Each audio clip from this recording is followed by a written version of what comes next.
All right, now that we've gone into the 5 parts of the logic model, this is how they're going to tie together. Now I'm going to give you a little analogy to help you think through how this will work in real life.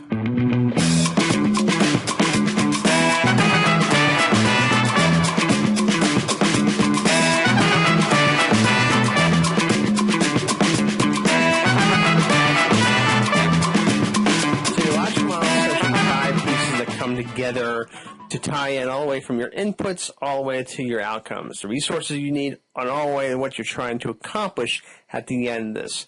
So let's say my daughter comes to me one day, wants the car keys and $100. And that is the inputs. That's what the resources she's requesting. So let's do a little logic model for her. Ask for $100 plus the car keys, right?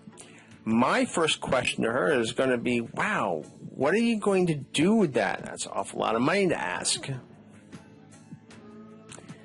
Her response, I need to go to the mall and do a little shopping. Right?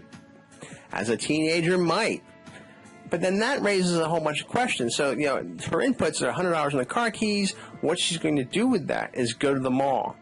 And that raises the next set of questions for me. Like, wow, what are we going to get out of this? What are we going to produce? What's going to be the level of service or the outputs produced by $100 of car keys and going to the mall? She says, hey, I need a pair of high-top sneakers.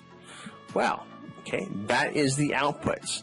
She's going to take $100 in the car keys, activities, she's going to go to the mall, and the outputs, the net product of that is going to be, hey, I'm getting a pair of high-top sneakers. Now, of course, this is raises the question to me, why do you need them? Well, she says, hey, all the other kids are wearing them. I need to, all my other girlfriends are wearing them, and, all the kids, and I really need to, be a part of all this. And so it's a sense of being a fashion sense. Me as the funder, I'm looking now, I'm not paying for that, man. I'm not paying for that. What happens if we step back and said, well, instead of fashion, she plays basketball. And she needs those sneakers because she turns an ankle a lot.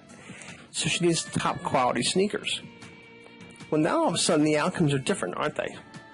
The short-term outcomes, hey, she can play basketball, she gets less injuries, and also, she has a greater attachment to the school because we know kids who are involved in sports at the high school level feel greater attachment.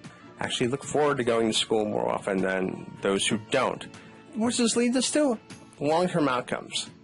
The long-term outcomes are what the short-term outcomes produce in the long run.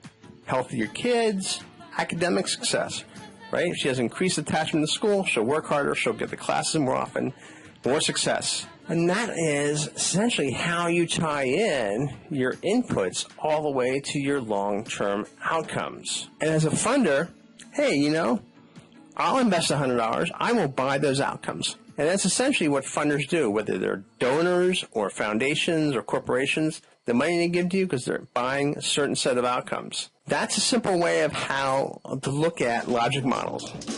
And it's also a simple way of, how to create healthy young teenagers.